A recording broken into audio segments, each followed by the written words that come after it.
Hello दोस्तों, आज हम करेंगे दिल्ली पुलिस कांस्टेबल 2025 आरडब्ल्यूएफ पर जो मॉक टेस्ट हुआ था। तो 17 अगस्त यानी आज जो मॉक टेस्ट हुआ था उसका मैथ सॉल्यूशन करेंगे आज हम। तो उसका करेंगे मैथ सॉल्यूशन। तो क्वेश्चन नंबर 1 को हम दो तरीके से कर सकते हैं। Find the value of. तो सबसे पहले हम कैसे करेंगे इसे, तो इसे फ्रैक्शन में कैसे कन्वर्ट करते हैं वो देखेंगे।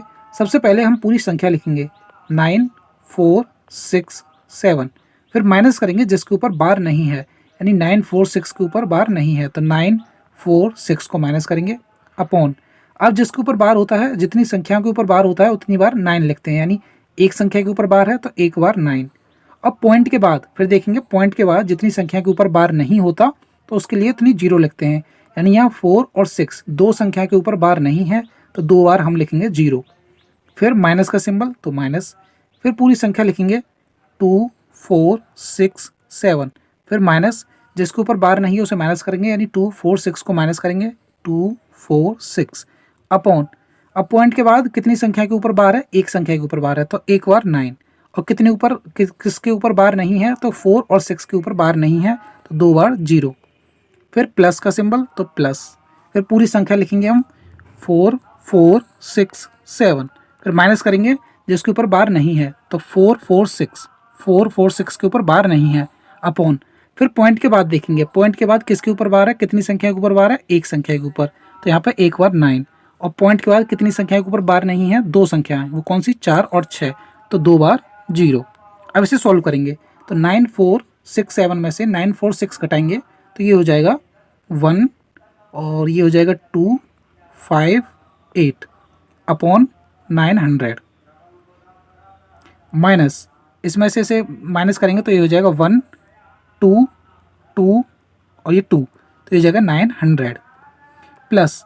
अब इसमें से इसे माइनस करेंगे तो ये हो जाएगा 1 2 0 और 4 अपॉन 900। अब इसे सॉल्व कर लेंगे, हमारा क्या आया था 8 5 2 1 अपॉन 900, फिर माइनस 2 2 2 1 अपॉन 900 प्लस 4 0 2 1 अपॉन 900। तो इसका एलसीएम कितना आएगा, एलसीएम आएगा 900, वैसे 8 5 2 1 ये हो जाएगा माइनस 2 2 2 1 प्लस ये हो जाएगा 4 0 2 1। अब इसको और इसको प्लस करेंगे तो ये कितना हो जाएगा, तो ये हो जाएगा हमारा 1 2 5 4 2। अब माइनस करेंगे इसमें से 2 2 2 1 अपॉन 900। तो हमारा जो आंसर आएगा, हमारा आंसर आ जाएगा 10321 अपॉन 900। हमारा आंसर आ जाएगा 10,321 अपॉन 900। लेकिन मैंने आपसे बोला था कि इसका एक और मेथड है, और एक और मेथड, दूसरा मेथड से कैसे करेंगे इसे, सेकंड मेथड। लेकिन वो ये जो मेथड है ये तभी एप्लीकेबल होगा, आप इस क्वेश्चन में एक बात नोटिस कीजिए कि इसके जो बार है वो एक ही संख्या पर है। जैसे एक संख्या पर 7 के ऊपर बार है, यहाँ भी एक ही संख्या के ऊपर बार है, यानी कि एक संख्या होनी चाहिए। अगर बार सेम संख्या पर, यानी अगर यहाँ दो संख्या के ऊपर बार होता, यानी 6 और 7 के ऊपर बार होता तो ये मेथड काम नहीं करता। अब यहाँ पर देखेंगे हम, एक संख्या के ऊपर बार है, यहाँ भी एक संख्या के ऊपर बार है, और यहाँ भी एक संख्या के ऊपर बार है, तो हम क्या करेंगे, इस बार की कोई वैल्यू नहीं होगी, यानी हम डायरेक्ट इसे जोड़ कर सकते हैं और बाद में फिर बार ऐड कर देंगे। कैसे करेंगे इसे, तो ये लिखेंगे 9.467 और प्लस करेंगे इसमें 4.467, तो इसे डायरेक्ट प्लस कर सकते हैं हम। तो डायरेक्ट प्लस करेंगे तो ये हो जाएगा 4, ये हो जाएगा 3 और ये 9.13। अब इसको हमने प्लस कर लिया और इसको हम माइनस कर देंगे तो ये 2.467 और माइनस करेंगे तो ये हो जाएगा हमारा, माइनस करने पर तो ये हो जाएगा 764.11। अब मैंने क्या कहा था कि अगर एक ही संख्या के ऊपर बार है तभी ये मेथड लगेगा। मेथड क्या है, डायरेक्ट, बस डायरेक्ट प्लस और माइनस कर देंगे। अब लास्ट में एक संख्या के ऊपर बार था तो यहाँ पर एक संख्या के ऊपर यहाँ पे बार आ जाएगा 11.467 और 7 के ऊपर बार। अब हमारा आंसर क्या होगा ये, लेकिन हमें ऑप्शन में दिया हुआ है फ्रैक्शन के रूप में, तो इसे फ्रैक्शन में कैसे कन्वर्ट करेंगे, तो हम लिखेंगे 11 4 6 7, पूरी संख्या लिखेंगे, माइनस करेंगे जिसके ऊपर बार नहीं है, यानी 11 4 6 माइनस करेंगे, और फिर पॉइंट के बाद कितनी संख्या के ऊपर बार है, एक संख्या के ऊपर, यानी 9, और कितनी संख्या के ऊपर बार नहीं है, दो संख्या के ऊपर, तो 900। अब इसमें से इसे माइनस करेंगे तो ये डायरेक्ट हो जाएगा 10,321 अपॉन 900। तब भी हमारा आंसर कौन सा आएगा, वही आएगा जो पिछले इस क्वेश्चन का आंसर आया है। इसी सॉल्यूशन के साथ इस क्वेश्चन का आंसर भी यही आएगा। तो हम डायरेक्ट भी कर सकते थे, कब, जब जो बार है वो सेम संख्या, यानी यहाँ भी एक संख्या के ऊपर है, यहाँ भी एक संख्या के ऊपर है और यहाँ भी एक संख्या के ऊपर है, तो हम डायरेक्ट प्लस माइनस कर सकते हैं और जो हमारा आंसर आएगा लास्ट में उसके ऊपर एक संख्या के बाद बार लगा देंगे। तो क्वेश्चन नंबर हम नेक्स्ट करेंगे, question number second. A small scale business incurs the following expenses: 25% on purchases, 25% on salaries of employees, and 50% on maintenance. If the business pays a total salary of 2 lakh, what is its expenditure on maintenance? यानी एक छोटे पैमाने पर व्यवसाय में निम्नलिखित खर्च होते हैं: खरीद पर 25%, कर्मचारियों के वेतन पर 25% और रख रखाव पर 50%। यदि व्यवसाय रुपीज़ 2 लाख का कुल वेतन चुकाता है तो रख रखाव पर इसका खर्च क्या है। तो सबसे पहले हम देखेंगे 25% ऑन सैलरीज ऑफ एम्प्लॉयज़। जो 25% है वो क्या है, सैलरीज ऑफ एम्प्लॉयज़, यानी कर्मचारियों के वेतन पर 25% खर्च हुआ है, यानी 25% कर्मचारियों के वेतन पर खर्च हुआ है। और वो कितना है, if the business page a total salary of 2 lakh, 25% किस पर खर्च हुआ है, सैलरीज पर, और कितने रुपए हैं, यानी 2 lakh, salaries, total salary of 2 lakh, यानी हमें 25% डायरेक्ट हमें 25% की वैल्यू दे रखी है 2 लाख।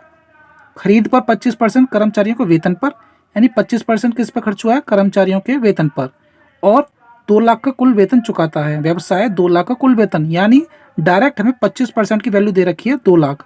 तो 25% की वैल्यू कितनी है, 2 लाख, 2 लाख। और हमसे पूछा क्या है, what is it's expenditure on maintenance. तो मेंटेनेंस पे कितना एक्सपेंडिचर होता है, 50%।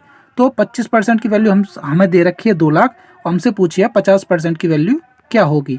तो 25% की वैल्यू कितनी है, यानी जो 2 लाख है, 2 लाख वो 25% की वैल्यू है, 25% की, और हमसे पूछिए 50% की।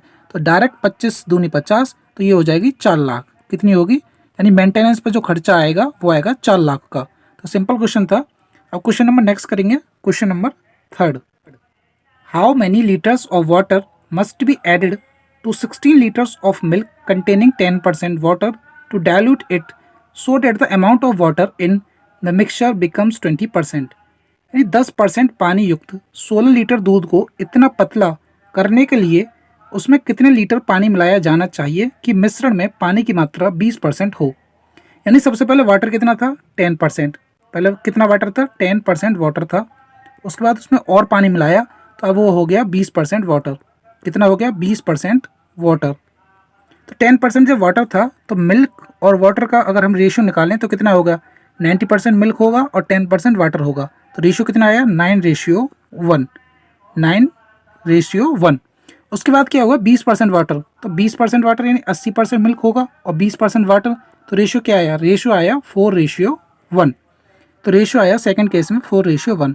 लेकिन हमने दूध से कोई छेड़छाड़ नहीं की है, दूध यहाँ भी सेम होगा और यहाँ भी सेम होगा, केवल हमने पानी मिलाया है। तो दूध कैसे सेम करेंगे, हम यहाँ 4 का मल्टीप्लाई करेंगे और यहाँ 9 का मल्टीप्लाई करेंगे, तो ये हो जाएगा 4 9 जा 36, रेशियो 4 1 जा 4, 9 4 जा 36 और 9 1 जा 9। यानी मिल्क पहले केस में भी मिल्क जितना है उतना ही दूसरे केस में, हमने केवल पानी मिलाया है। क्वेश्चन के अकॉर्डिंग हमने मिल्क से कोई छेड़छाड़ नहीं की है, मिल्क जितना पहले था उतना ही अब है। तो यहाँ पे क्या है, हमने कितना पानी मिलाया, 5 यूनिट्स। कितना मिलाया, 5 यूनिट्स। अब इसकी वैल्यू हमें चाहिए 5 यूनिट की। तो 36 और 4 यानी टोटल पहले कितना था, इसकी वैल्यू क्या है, 36 और 4 40 की वैल्यू कितनी है। तो क्वेश्चन में हम पढ़ेंगे 10% पानी युक्त 16 लीटर दूध, यानी पानी समेत 16 लीटर दूध था, यानी 36 और 4 यानी 40, 40 यूनिट की वैल्यू कितनी थी, 16 लीटर्स। कितनी थी, 16 लीटर। तो नेक्स्ट पेज पर करेंगे 40 यूनिट, 40 यूनिट की वैल्यू कितनी थी, 16 लीटर थी। क्वेश्चन के अकॉर्डिंग कितनी, 16 लीटर। तो एक यूनिट की कितनी होगी, एक यूनिट की वैल्यू होगी 16/40 और हमें निकालनी है 5 यूनिट्स की, क्योंकि 5 यूनिट्स पानी मिलाया गया है। तो 5 यूनिट्स की वैल्यू होगी 16/40 इंटू 5। तो 5 से ये 5 8 जा 40 और 8 2 जा 16। तो 2 लीटर पानी मिलाया है हमने, कितना लीटर, 2 लीटर। तो इसका आंसर हो जाएगा 2 लीटर्स। तो क्वेश्चन नंबर थर्ड का आंसर कितना आएगा, 2 लीटर आएगा इसका आंसर, 2 लीटर्स। तो क्वेश्चन नंबर नेक्स्ट करेंगे हम 2 लीटर्स। क्वेश्चन नंबर नेक्स्ट करेंगे question number 4। 10 years ago, the average age of husband and his wife was 42 years. Now, the average age of the family consisting of husband, wife and their son is 39 years. Find the present age of the son. 10 वर्ष पहले पति और उसकी पत्नी की औसत उम्र 42 वर्ष थी। अब परिवार जिनमें पति, पत्नी और उसका पुत्र शामिल है की औसत वर्ष 39 वर्ष है, तो पुत्र की वर्तमान उम्र ज्ञात कीजिए। सबसे पहले फॉर्मूला जो होता है एवरेज, एवरेज क्या होता है? तो एवरेज होता है sum, total sum upon total number,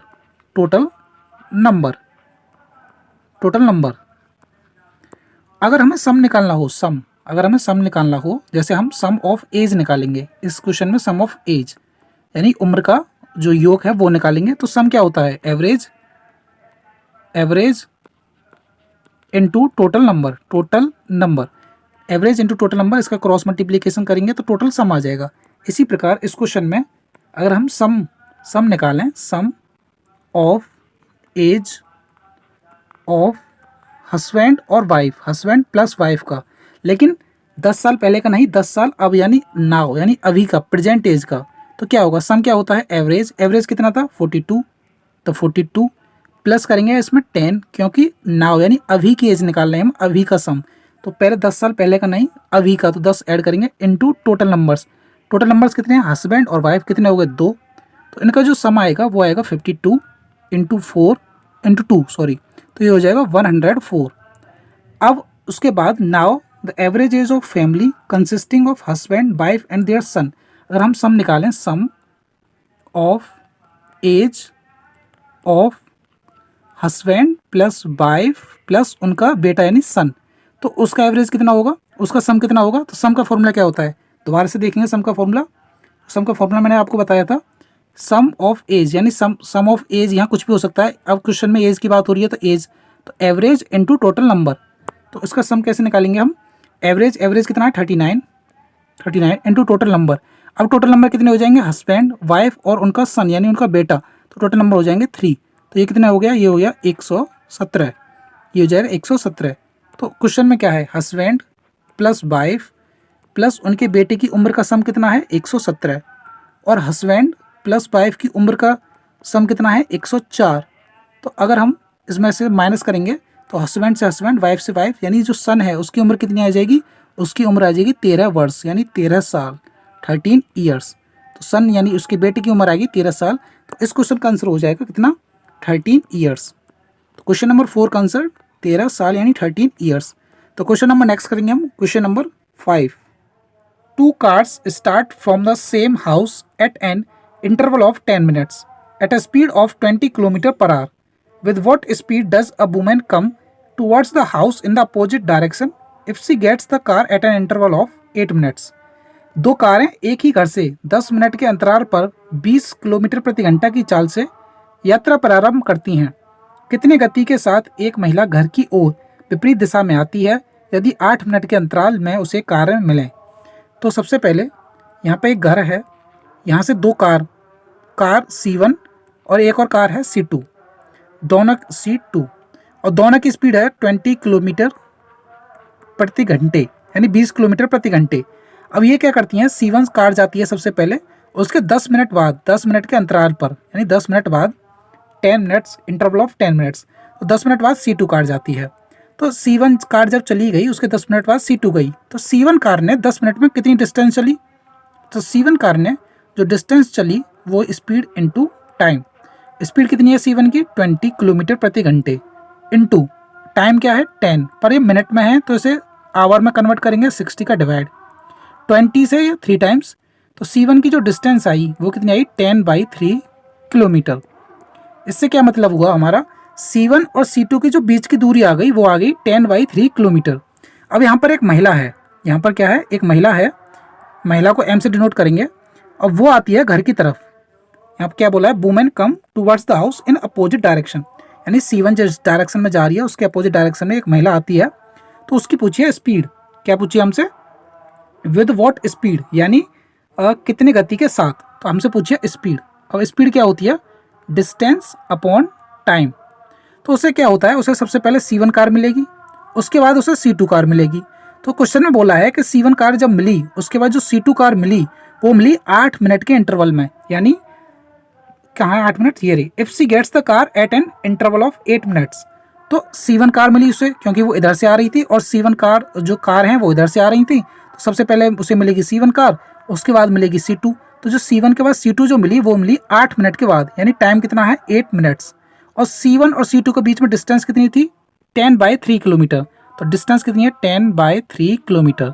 और टाइम कितना है, टाइम है हमारा 8 मिनट, लेकिन मिनट को करेंगे घंटे में कन्वर्ट, तो 60 से डिवाइड। अब स्पीड क्या होगी, स्पीड तो जो महिला की स्पीड है वो हम मानेंगे x, लेकिन महिला इस डायरेक्शन में आ रही है और कार इस डायरेक्शन में, यानी डायरेक्शन क्या है अपोजिट है, और अपोजिट डायरेक्शन में जो रिलेटिव स्पीड होती है उसे क्या करते हैं प्लस करते हैं, स्पीड को क्या करते हैं प्लस, क्योंकि ये दोनों की डायरेक्शन क्या है अपोजिट डायरेक्शन। अगर सेम डायरेक्शन होती तो क्या करते माइनस, तो प्लस क्या करेंगे C1 की स्पीड यानी कार की स्पीड 20 और प्लस क्या करेंगे x, महिला की स्पीड x जो हमें निकालनी है। तो हमारा फॉर्मूला हो जाएगा स्पीड जो हमें निकालनी थी डिस्टेंस अपॉन टाइम। डिस्टेंस क्या होगी, दोनों कार के बीच की डिस्टेंस जो हमने निकाली थी 10/3 किलोमीटर। अब टाइम क्या होगा जो हम क्वेश्चन में दे रखा है 8 मिनट्स, क्योंकि C1 के बाद जो C2 से मिली वो 8 मिनट के बाद मिली। तो इस क्वेश्चन को अब सॉल्व करेंगे तो ये कितना हो जाएगा, speed equal distance upon time. तो स्पीड क्या थी 20 + x और डिस्टेंस 10/3 और टाइम 8/60, तो ये हो जाएगा 20 + x इक्वल 10 का मल्टीप्लाई होगा 60 में, तो ये 600 और ये 8 × 3, तो ये हो जाएगा 8 × 3, 3 से ये 200 टाइम्स और 8 से ये 25 टाइम्स, तो ये हो जाएगा 20 + x इक्वल 25। तो इसे अगर हम सॉल्व करें तो ये हो जाएगा x इक्वल 25 - 20, तो x यानी जो महिला की स्पीड थी वो आ जाएगी 5 किलोमीटर प्रति घंटे, तो हो जाएगी 5 किलोमीटर प्रति घंटे। तो इस क्वेश्चन का आंसर आ जाएगा 5 किलोमीटर प्रति घंटे। तो क्वेश्चन नंबर नेक्स्ट करेंगे हम, question number 6। In a prime number, एक अभाज्य संख्या में, तो ऑप्शन देखेंगे हम। सबसे पहला ऑप्शन क्या कहता है, there are more than 2 divisor. तो जो हमारे प्राइम नंबर्स होते हैं जैसे 3, 5, 7, 11, जो हमारे प्राइम नंबर होते हैं इनके फैक्टर क्या होंगे, इसका फैक्टर यानी 1 और 3, यानी जो 1 से डिवाइड होगा और स्वयं से डिवाइड होगा। 5 के फैक्टर 1 और 5, 7 के फैक्टर 1 और 7, और 11 के फैक्टर 1 और 11। तो क्वेश्चन में बोला है ऑप्शन 1 में there are more than 2 divisor, 2 से ज़्यादा भाजक होते हैं, नहीं होते, क्योंकि इसमें कितने हैं 2, इसमें भी कितने हैं 2, इसमें भी 2 और इसमें भी 2, 2 से ज़्यादा नहीं होते, ऑप्शन 1 गलत है। Option number 2 is divisible only itself by and 1, यानी केवल स्वयं से और 1 से विभाजित होती हैं प्राइम नंबर जो होते हैं। तो स्वयं से देखो 3 जो है प्राइम नंबर है वो स्वयं से कटेगा यानी 3 से कटेगा या 1 से कटेगा। 5 जो है वो 5 से कटेगा या स्वयं से यानी खुद से कटेगा या 1 से कटेगा। तो ऑप्शन नंबर बी जो है बिल्कुल करेक्ट है। ऑप्शन नंबर सी और ऑप्शन नंबर डी देखते हैं, इट हैज़ नो डिविजर, इसका कोई भाजक नहीं होता। हाँ होता है, इसका भाजक 1 होता है और वो स्वयं भी होता है। तो ऑप्शन नंबर सी जो है वो गलत है। धनात्मक पूर्णांक नहीं है यानी is not a positive integer, positive integer नहीं होते। ये जो लिखे हैं ये पॉजिटिव ही तो हैं, 3, 5, 7, 11, तो ये पॉजिटिव है। तो ऑप्शन नंबर डी भी गलत है। तो इस क्वेश्चन का आंसर हो जाएगा option number B, is divisible only itself by and 1। तो option number B, option B is the correct answer. तो क्वेश्चन नंबर नेक्स्ट करेंगे हम, question number 7। A man bought some oranges at the rate of 3 fruits for a rupee, यानी एक आदमी ने कुछ संतरे 1 रुपये में 3 फल की दर से, यानी 3 फ्रूट्स थे, 3 फ्रूट्स कितने रुपए में खरीदे उसने 1 रुपये में। उसके बाद and some more oranges at the rate of 2 fruits for a rupee, यानी और दूसरे तरह के फ्रूट्स होंगे यानी ऑरेंज, वो कितने 2 फ्रूट्स कितने रुपए में 1 रुपये में। उसके बाद यानी और संतरे 1 रुपये में 2 फल की दर से खरीद लिए, उससे 20% लाभ प्राप्त करने के लिए संतरों को प्रति दर्जन किस कीमत पर बेचना होगा। तो सबसे पहले देखो यहाँ पे 3 फ्रूट्स हैं और यहाँ 2 फ्रूट्स हैं। अगर हम फ्रूट्स को इक्वल कर लें, यहाँ मल्टीप्लाई करें 2 का और यहाँ मल्टीप्लाई करें 3 का, तो ये कितना हो जाएगा 2 3 6, तो 6 फ्रूट को लिखेंगे F से, तो वो कितने रुपए के हो जाएंगे 2 का मल्टीप्लाई 3 में और 2 का मल्टीप्लाई 1 में, तो हो जाएंगे 2 रुपये के। और यहाँ 6 फ्रूट जो है वो हो जाएंगे 3 रुपये के। तो टोटल अगर हमें कॉस्ट प्राइस देखें तो 12 फ्रूट्स कितने रुपए के खरीदे 5 रुपये के। 12 फ्रूट्स क्या है, 12 फ्रूट्स में मतलब 1 डजन होते हैं, 1 डजन में कितने फ्रूट्स होते हैं, 12। तो 1 डजन फ्रूट्स उसने कितने रुपए में खरीदे, 5 रुपये में। अब कोई चीज़ हमने 5 रुपये में खरीदी है और उस पर हमें 120% का क्या चाहिए, प्रॉफिट। तो 120% का प्रॉफिट चाहिए, तो उसे किस में बेचेंगे, 120/100। तो 20 से काटेंगे 6 बार और 20 से काटेंगे 5 बार और 5 से 5 कैंसिल, यानी उसे 6 रुपये में बेचेंगे। या हम ऐसे भी कर सकते हैं, 20% की फ्रैक्शन बनाएंगे तो 20/100, तो ये कितना हो गया, 1/5। यानी 5 की चीज़ को अगर हम 6 में बेचेंगे तो कितना प्रॉफिट होगा, 20% का। यही क्वेश्चन में बोला है कि एट व्हाट प्राइस पर डोजन। तो डोजन में ही निकाला है हमने, 12 फ्रूट्स कितने होते हैं, 1 डोजन होते हैं, कितने रुपए में खरीदे, 5 रुपये में। Should he sell orange to make a profit of 20%, यानी 20% लाभ प्राप्त करने के लिए। तो 5 रुपये में जब हमने कोई चीज़ खरीदी 5 रुपये में, तो 20% का लाभ प्राप्त करने के लिए उसे कितने में बेचेंगे, 6 रुपये में बेचेंगे। ऐसे भी कर सकते हैं कि 5 के 120% निकालेंगे तो 6 रुपये आएगा, या अगर 20% की फ्रैक्शन करेंगे कितना आएगा, 1/5, यानी 5 रुपये की चीज़ को अगर 6 बेचेंगे कितना प्रॉफिट होगा, 20% का। तो आंसर क्या आएगा, 6 रुपये। तो क्वेश्चन नंबर हम नेक्स्ट करेंगे, क्वेश्चन नंबर 8। यदि तीन नल एक साथ खोले जाते हैं तो एक टंकी 12 घंटे में पूरा भर सकता है। तो एक टंकी 12 घंटे में पूरा भर सकता है, यानी 3 नल हैं हमारे पास, A plus B plus C। 3 नल हैं, वो एक टंकी को 12 घंटे में पूरा भर सकते हैं। एक नल इसे 10 घंटे में पूरा भर सकता है। तो एक नल है A मान लेते हैं, तो वो 10 घंटे में भर सकता है, और दूसरा नल इसे 15 घंटे में पूरा भर सकता है, और दूसरा नल जो है B, वो 15 घंटे में इसे पूरा भर सकता है। जबकि तीसरा पाइप एक निकासी पाइप है, यानी जो टंकी को खाली करता है, तो माइनस में लगाएंगे हम इसे। जब कोई अन्य पाइप नहीं खुला हो, यानी A और B बंद हो, केवल C, तो तीसरा पाइप पूरी भरी हुई टंकी को कितने समय में खाली कर सकता है। तो सबसे पहले इनका एलसीएम लेंगे, एलसीएम कितना आएगा, 60। तो 12 से काटेंगे, 12 पंजे 60, और ये 6 और ये 4। तो उसका मतलब क्या हुआ कि तीनों मिलके पाइप 5 घंटे में, मतलब 1 घंटे में 5 लीटर पानी भरते हैं 1 घंटे में, और A 1 घंटे में कितना भरेगा, 6 लीटर, और B 1 घंटे में कितना भरेगा, 4। तो तीनों मिलकर A plus B plus C, तीनों मिलकर 1 घंटे में 5 लीटर भरते हैं, जबकि A 1 घंटे में 6 लीटर, B 1 घंटे में 4 लीटर भरता है। तो C कितना लीटर खिलाएगा, तो कितना लीटर खिलाएगा, ये कितना होगा, 10। तो C कितना होगा, 5 - 10, यानी -5। तो C जो है 1 घंटे में -5 लीटर पानी खिला देगा, यानी 5 लीटर पानी कितने घंटे में, 1 घंटे में। तो 1 लीटर पानी कितने घंटे में खिलाएगा, 1/5। तो हमसे टोटल पूछा है, टोटल कितना, 60 लीटर। क्या पूछा है, कितने समय में खाली कर सकता है पूरी भरी हुई टंकी को। तो 60 लीटर, तो 60 लीटर कितने में खिलाएगा, तो वो हो जाएगा 1/5 × 60, यानी 5 से ये 12 बार, तो 12 घंटे में, यानी 12 आवर्स, 12 घंटे में C पूरी टंकी को खिला देगा। तो क्वेश्चन नंबर नेक्स्ट करेंगे हम, question number 9। A rectangle of dimension 4 centimetre and 5 centimetre, यानी एक रेक्टेंगल है हमारे पास, उसकी डायमेंशन है 4 सेंटीमीटर और 5 centimetre, is folded to form an equilateral triangle, और उसे मोड़कर एक समबाहु त्रिभुज बनाया जाता है। समबाहु त्रिभुज यानी जिसकी तीनों साइड बराबर हों, जिसकी तीनों साइड क्या हों, बराबर, यानी A और ये भी A। तो what will be the area of the equilateral triangle thus formed, यानी इस प्रकार निर्मित समबाहु त्रिभुज का क्षेत्रफल कितना होगा। तो ऐसे अगर जब किसी को मोड़कर कोई दूसरी आकृति बनाई जाती है, तो उसका मतलब क्या होता है कि इसका जो पेरीमीटर होगा, पेरीमीटर ऑफ रेक्टेंगल,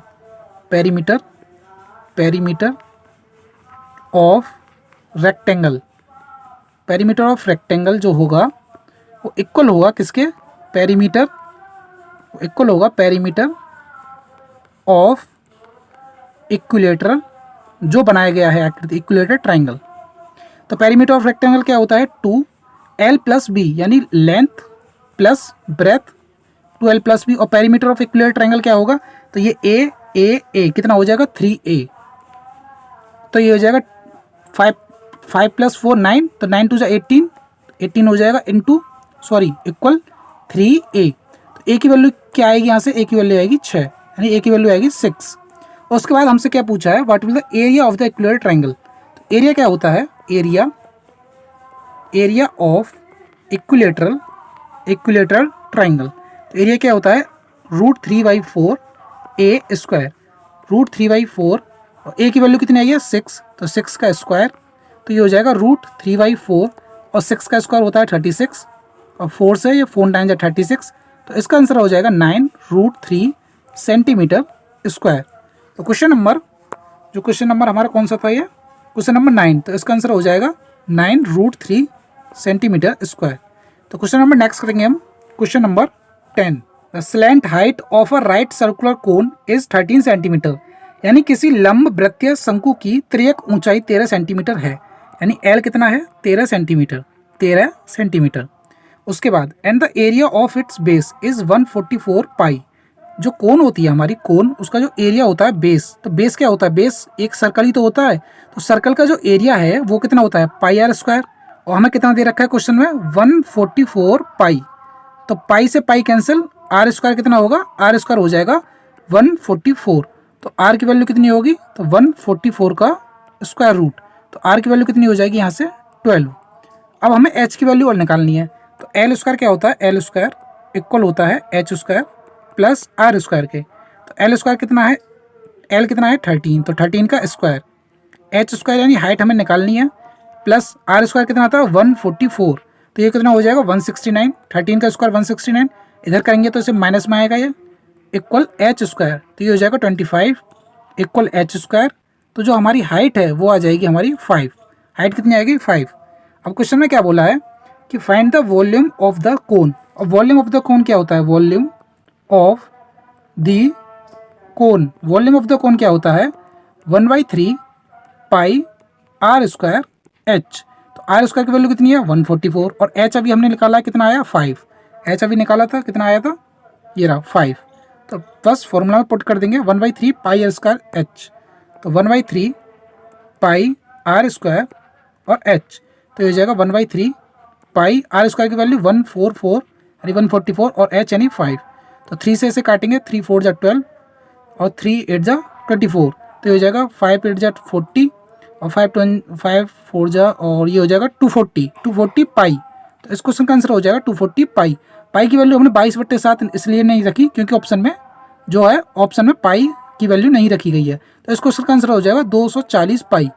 तो क्वेश्चन नंबर हम नेक्स्ट करेंगे, question number 11। A person invested 1/2 of his capital eight 5% annual interest rate, 1/3 of his capital at 8% annual interest rate and the remaining at 10% annual interest rate.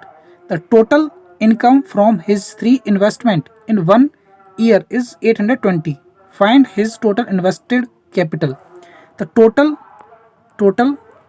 invested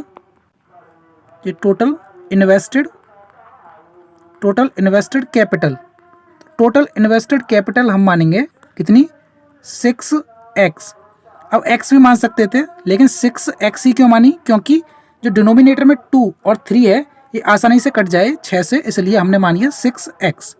उसके बाद हमें SI कितनी दे रखी है, SI है हमारी 820, तो हम फॉर्मूला लगाएंगे SI यानी 820 इक्वल PRT/100, तो P कितना है, a person invested 1/2 of his capital यानी 1/2 ऑफ हिज कैपिटल कितनी है 6x, तो 6x तो ये कितनी हो जाएगी 3x, तो प्रिंसिपल कितना आएगा 3x into rate 5% into 1 year, time कितना है इन 1 ईयर, तो 1 ईयर यानी 100 प्लस दूसरा क्या है 1/3 ऑफ हिज कैपिटल, तो 1/3 ऑफ हिज कैपिटल यानी 6x, तो कितना हो जाएगा 2x, तो ये हो जाएगा 2x।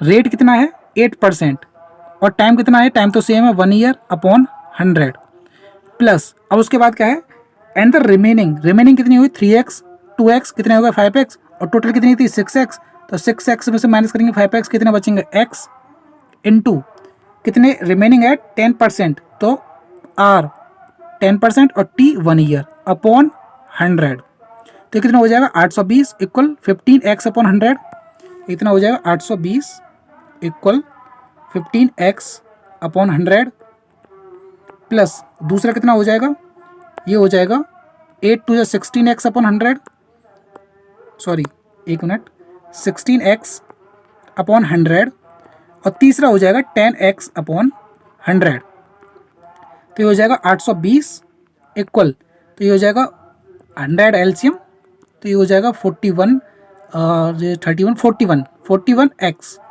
तो 41 एक्स इक्वल होगा 820 इंटू 100, क्योंकि क्रॉस मल्टीप्लीकेशन करेंगे तो 820 इंटू 100, तो 41 से ये कटेगा 20 टाइम्स। तो जो एक्स की वैल्यू आएगी हमारी वो आएगी 2000 रुपये। लेकिन हमसे पूछा क्या है, टोटल इन्वेस्टेड कैपिटल। हमने टोटल इन्वेस्टेड कैपिटल क्या माना था, 6x।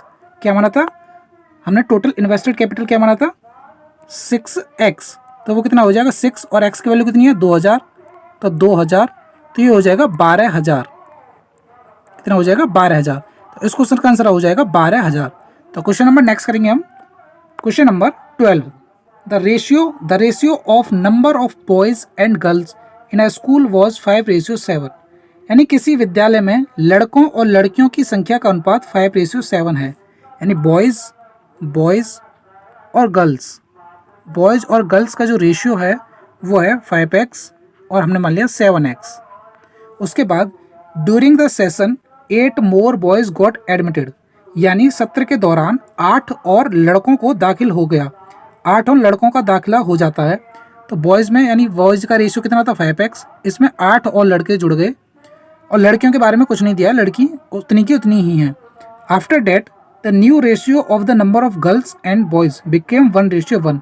उसके बाद जब 8 बॉयज़ आ गए उसके बाद उन दोनों का रेशियो बॉयज़ और गर्ल्स का कितना हो गया, 1/1 यानी 1:1। तो क्रॉस मल्टीप्लीकेशन करेंगे हम तो ये हो जाएगा 5x + 8 = 7x। तो 8 इधर के इधर और ये इधर जाएगा तो ये हो जाएगा 2x। तो जो x की वैल्यू आएगी वो कितनी आएगी, 4। तो so what was the difference between number of boys and girls in the beginning. तो x की वैल्यू कितनी आई, 4। तो बिगिनिंग में बॉयज़ कितने थे, 20, क्योंकि 5 × 4 20 और 7 × 4 कितने आ जाएंगे, 28। तो बिगिनिंग में शुरुआत में जो गर्ल्स और बॉयज़ का डिफरेंस था वो कितना आया, 8। कितना आया, 8, क्योंकि 28 कितनी थी गर्ल्स, 20 कितने थे बॉयज़। तो रेशियो कितना आया, 8 आया, सॉरी डिफरेंस कितना आया, 8। तो इस क्वेश्चन का आंसर हो जाएगा 8। क्वेश्चन नंबर नेक्स्ट करेंगे, question number 13। Which of the following numbers is divisible by 7, 11 and 13। यानी हमें ऑप्शन दिए गए हैं, इनमें से बताना है कौन सी संख्या 7, 11 और 13 से विभाज्य है। तो 11 का रूल क्या कहता है हमारा, 11 का रूल मैं आपको बताता हूँ। जैसे कोई संख्या है 5, 2, 4, 3, 1, 2, ऐसे कोई भी संख्या है, अभी 11 से डिवाइड है या नहीं, ऐसे कैसे चेक करेंगे इसे।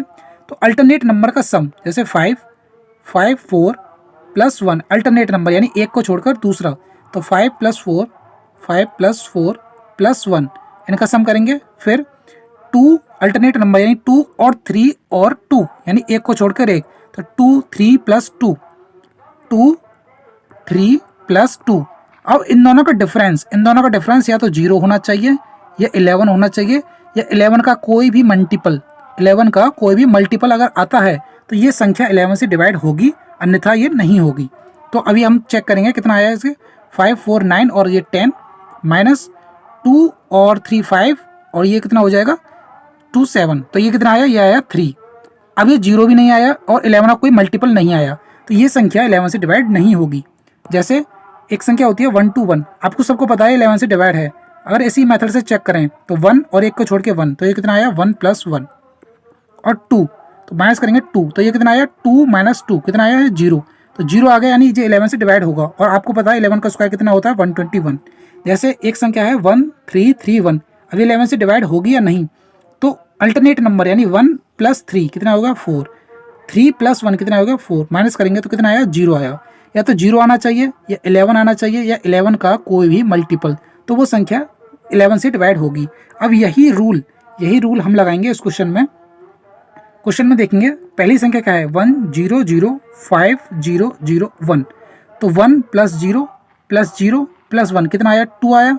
फिर 0 + 5 0, तो कितना आया 5। तो इसका जो डिफरेंस है कितना आया -3, तो -3 जो है डिफरेंस, -3 हुआ +3 हो, 5 में से 2 घटा लिया, 2 में से 5, तो 3 आया, तो ये 11 से डिवाइड नहीं होगी।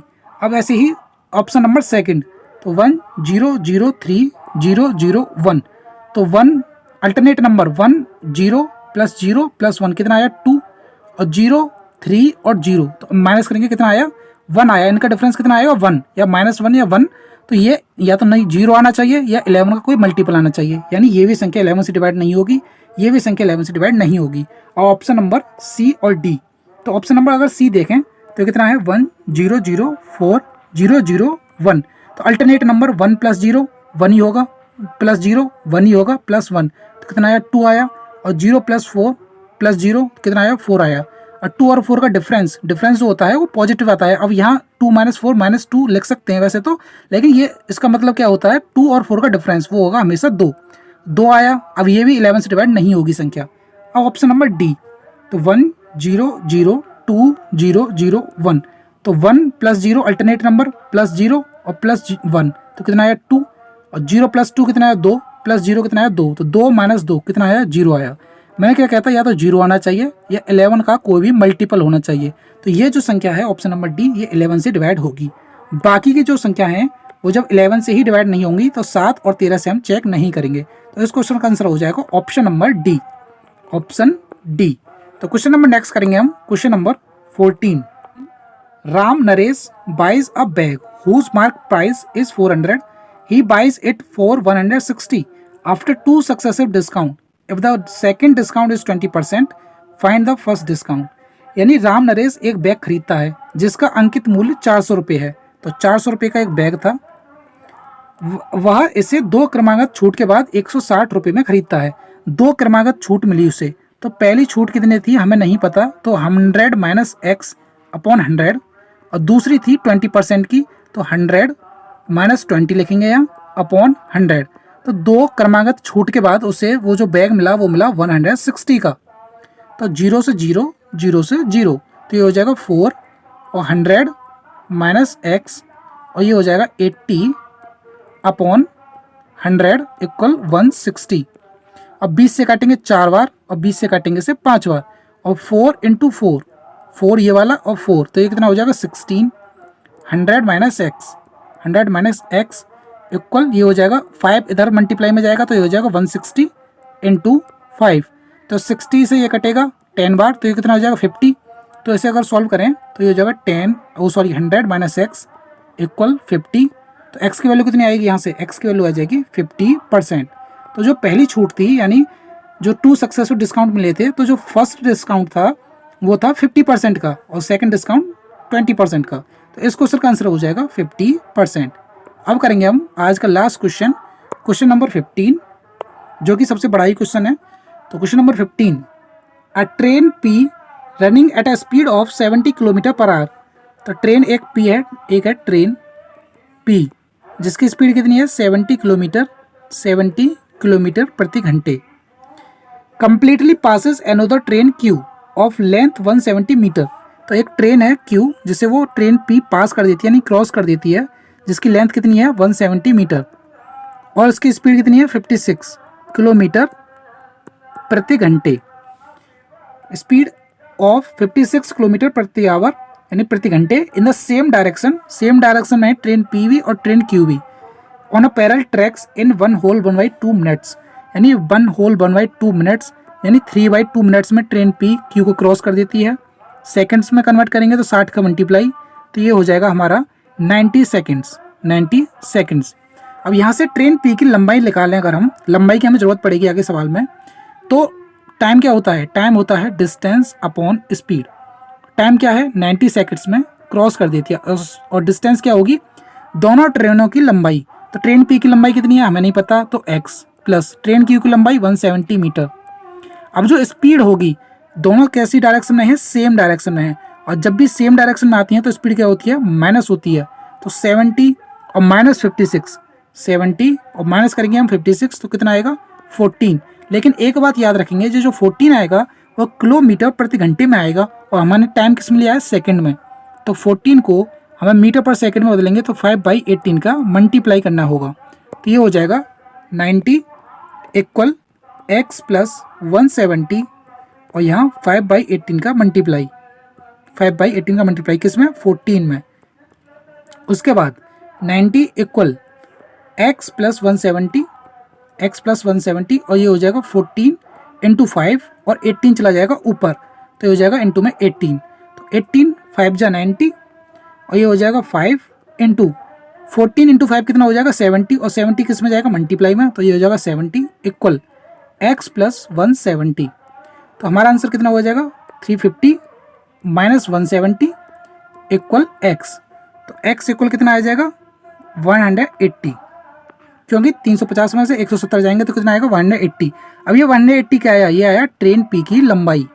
ट्रेन P की क्या आई, लंबाई आई, यानी लेंथ 180 मीटर।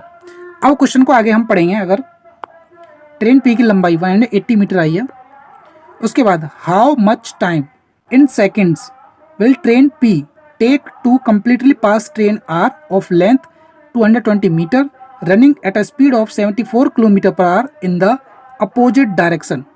यानी ट्रेन R है, ट्रेन R जिसकी लंबाई कितनी है 220 मीटर, जिसकी स्पीड कितनी है 74। स्पीड कितनी है, स्पीड चेक करेंगे कितनी है 74।